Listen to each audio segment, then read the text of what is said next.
She refused to get to the facts. She instead wanted to it was ad hominem attacks. And when that happens, you cut the mic. As we all know, The View is no stranger to controversy, always causing problems all in the name of seeing what others are not seeing. But this time, things took a turn that no one expected. A fiery exchange between the show's hosts and White House press secretary Karoline Leavitt ignited a media firestorm, one that would leave Sunny Hostin visibly shaken and in tears on live television. What started as a routine critique turned into a full-blown feud, with Leavitt's counterattack sending shockwaves through the media. But it wasn't just about political sparring. This clash exposed something deeper, a brewing cultural war over credibility, age, and the role of women in media. And just when it seemed like the drama couldn't escalate further, Sunny Hostin hit an emotional breaking point, unraveling before millions of viewers. What really went down? Was this just another heated debate, or did The View push too far? Stay tuned as we break it all down. It all started with an offhand remark, one that would light a match under an already heated debate. During a discussion about Karoline Leavitt's role as the youngest White House press secretary, Joy Behar made a comment that many saw as a low blow. She insinuated that Leavitt's position had less to do with her qualifications and more to do with how she looked in Donald Trump's eyes. The panel laughed, but the internet didn't. Critics slammed the remark as hypocritical for a show that claims to champion women's empowerment. After all, wasn't The View built on the foundation of uplifting female voices? If so, why were they reducing a young woman's career to just her appearance? The backlash was immediate. Conservative media and online commentators rallied behind Leavitt, calling out The View's double standards. But if the host thought their remarks would go unnoticed, they were in for a rude awakening. Because Karoline Leavitt wasn't about to let this slide.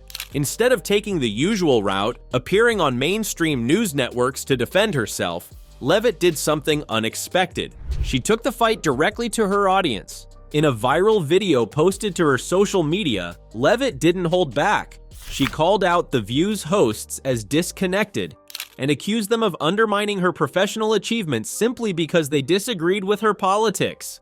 "I got here by working hard." Karoline Leavitt.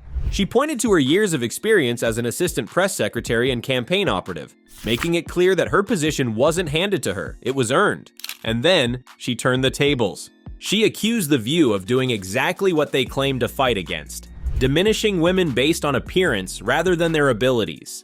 The internet erupted. Hashtags like #CancelTheView started trending, and major news outlets quickly picked up the story. Suddenly, it wasn't just about Karoline Leavitt. It was about a larger conversation about women, power, and the changing face of the media.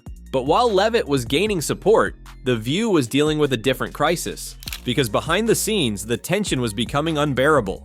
And for one host, it was about to reach a breaking point. The tension had been brewing for minutes, but it was at this moment that Sunny Hostin's composure began to crack.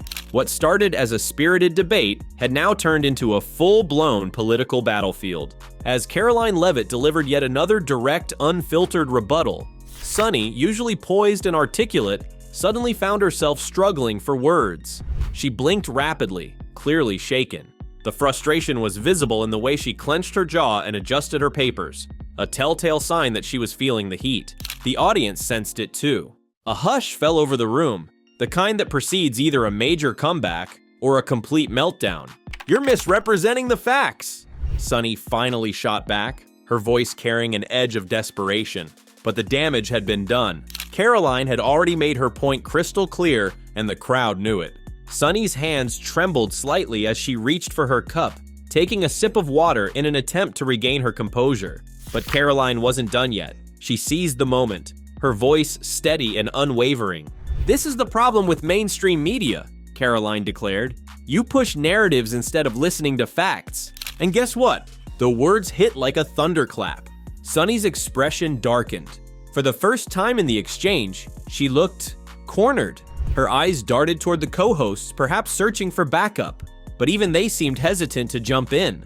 A nervous chuckle escaped from the panel, but it wasn't enough to ease the growing tension.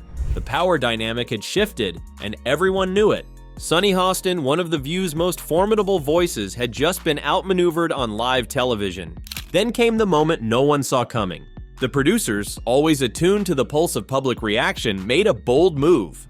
As the discussion unfolded, they decided to flash a series of real-time social media comments on screen, reactions pouring in from viewers across the country, many responding to Karoline Leavitt's media criticisms. The scrolling feed was filled with sharp takes and heated opinions, but one comment in particular stood out, its bluntness cutting through the noise. "If the press had been honest, we wouldn't be in this mess. Sunny Hostin wants to lecture us, but she won't even acknowledge her own bias." The words lingered on the screen for an extra second, almost as if emphasizing their weight. The audience let out a few audible murmurs, some gasps. The tension in the studio shifted, subtle but undeniable. As the camera panned back to the panel, Sunny's expression hardened. The composed, confident demeanor she carried throughout the segment wavered just slightly. Her lips pressed into a thin line, her posture stiffened, and for the first time, she didn't have a swift rebuttal. Whoopi Goldberg, ever the seasoned host, sensed the shift immediately. She knew when it was time to pivot. Clearing her throat, she leaned forward slightly, attempting to move things along, to steer the conversation away from what had just unfolded. But the damage was already done. Sunny's silence said everything. As the segment wrapped up, Sunny let out a deep breath, forcing a smile as the cameras began to fade to commercial. She straightened in her seat, adjusting her papers as if nothing had happened. But for those paying close attention, the signs were there. This wasn't just another heated debate for her. The criticism had struck a nerve. As the screen faded to black and the view cut to break, the real battle had already moved elsewhere. Social media erupted almost instantly, clips of the moment spreading like wildfire across Twitter, Instagram, and YouTube.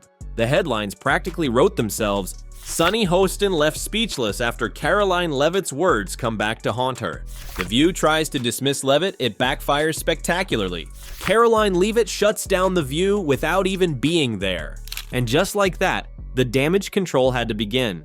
Whether Sunny wanted to admit it or not, one thing was undeniable. Karoline Leavitt had just won the argument, without even being in the room. This moment was yet another example of what happens when the media gets too comfortable in its own narrative. They tried to tear down Karoline Leavitt, but instead, it was Sunny Hostin who was left speechless, struggling to hold back her emotions. The backlash was instant, and social media didn't let her off the hook. So what do you think? Did Sunny and The View expose their own bias, or was this just another media meltdown? Let me know in the comments below. And don't forget to like, share, and subscribe for more coverage of the biggest media moments. Thanks for watching, and I'll see you in the next one.